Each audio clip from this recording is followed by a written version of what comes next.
Est-ce que ce n'est pas mieux de confier même nos États africains aux militaires? Alors, bonsoir la communauté, j'espère que vous allez tous bien ici. Et parfois, la question que je me pose, quand quelqu'un est militaire et il prend la retraite proportionnelle, ou bien il est militaire et il demande une retraite par anticipation après avoir servi son État, ou bien il est militaire et il est à la retraite et il entreprend. Parfois, je me demande, est-ce que la plupart arrivent à réussir véritablement leur vie? Est-ce que le côté entrepreneurial, ils arrivent à bien réussir ça? Parce que il y a quelque chose qui se passe sur le continent. Et quand vous prenez par exemple le cas du nouveau président de Burkina Faso, le président Ibrahim Traoré, si vous prenez par exemple le cas du Niger, vous prenez par exemple le cas du Mali, vous prenez par exemple, bon, la Guinée, je n'en connais pas trop, je sais que c'est aussi un militaire qui est là-bas.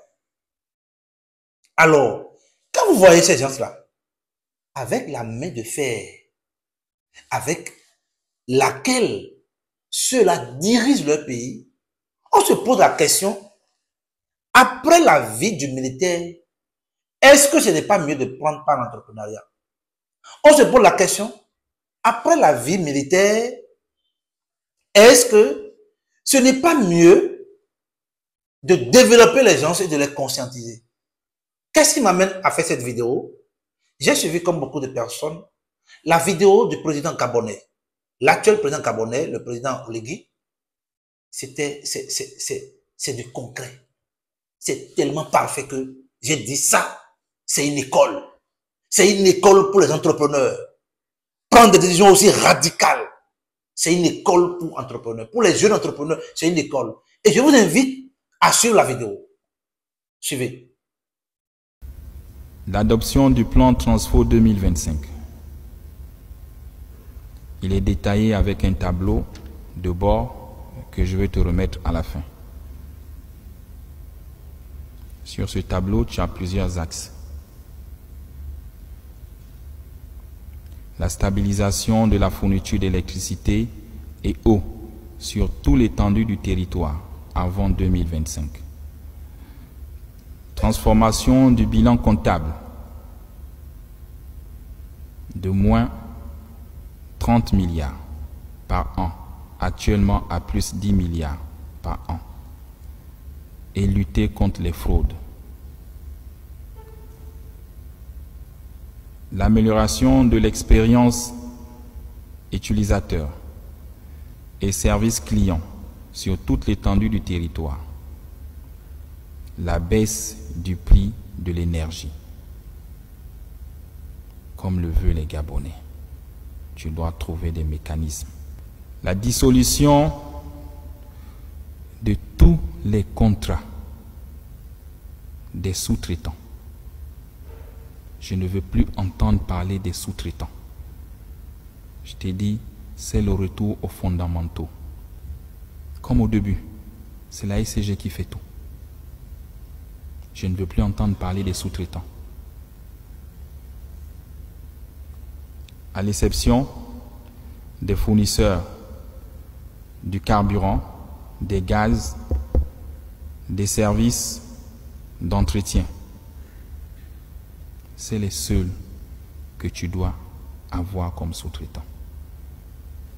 Ceux qui vont payer les compteurs en Chine pour dire qu'ils ont ouvert des maisons pour venir placer, c'est fini. On te mettra les moyens où tu iras payer les compteurs et tu les installes et tu les vends. Vous étiez à plus de 2000. On a réduit à 300. Et là, on réduit à 0. Donc, tu mets les sorts. Il faut être courageux. Et tous les agents de la ICG, conformément à votre droit, qui ont créé des sociétés parallèles, ils sont renvoyés. Tu me les enlèves. C'est contre la loi. On ne peut pas concurrencer sa propre maison. Il y en a qui se cachent derrière les sociétés écrans.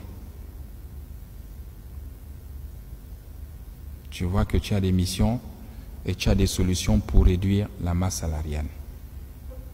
L'essor vers la félicité que les Gabonais attendent passe par la mise à disposition d'une plus grande capacité énergétique.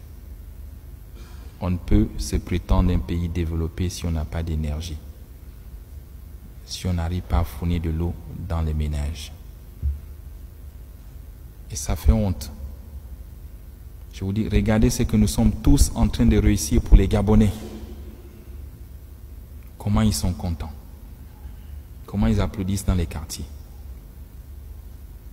Et la tâche d'huile, c'est la ECG. Le CTR, il veut apporter de l'eau dans le robinet de tous les Gabonais.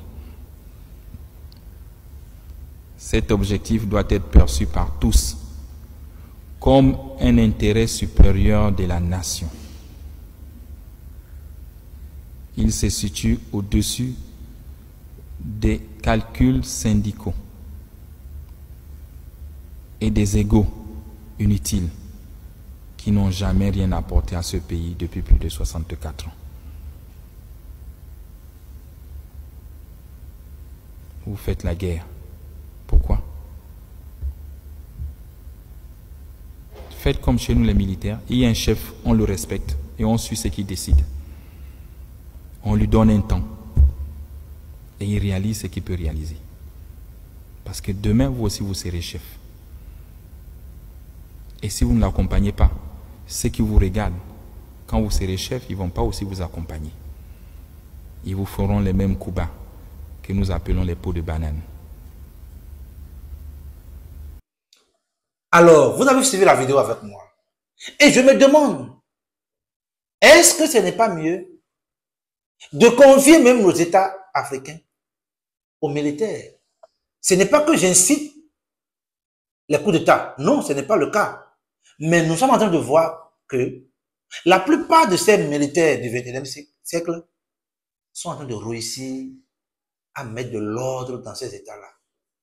Alors, si on prend le cas de ce général avec les décisions aussi radicales qu'il prend, je vous assure, si vous êtes un entrepreneur et vous avez le courage de prendre aussi des décisions aussi radicales, il n'y a rien à faire, vous devez réussir.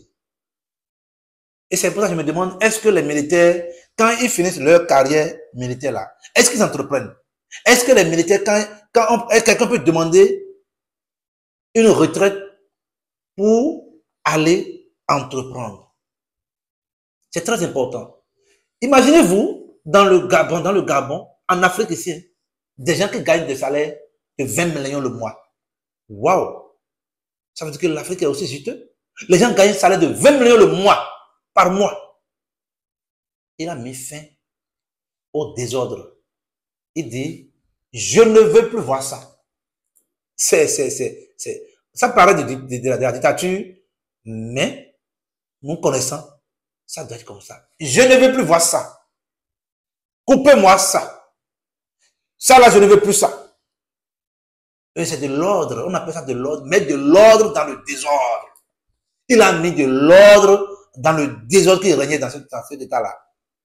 Alors, pour vous entrepreneurs qui êtes ici, qui suivez ma chaîne, je vous invite à prendre des décisions aussi radicales pour mettre fin aux désordres qui sont dans vos entreprises. C'est important, ça fait mal. Mais les gens vont saigner un peu. Vous allez gagner. Si vous avez des collaborateurs qui ne font rien de grave, je ne vous dis pas d'aller prendre des décisions comme ça. Hein. Non. Mais si vous avez des collaborateurs qui ruinent en partie votre entreprise, prenez des décisions aussi radicales. Ou bien si vous êtes quelqu'un, vous voulez entreprendre, ça c'est une vidéo de motivation. C'est une vidéo qui motive. Et quand ça vous motive, Vous allez vous cultiver. Voilà comment on peut aller. Voilà comment on peut donner un coup et aller loin. Ça, c'était moi. C'était vous juste pour vous montrer la vidéo, parler sur la vidéo, dire est-ce que nous n'allons pas confier désormais nos États aux militaires pour vraiment laisser les désordres qui régnaient dans nos États. C'était moi. Merci beaucoup. Ciao.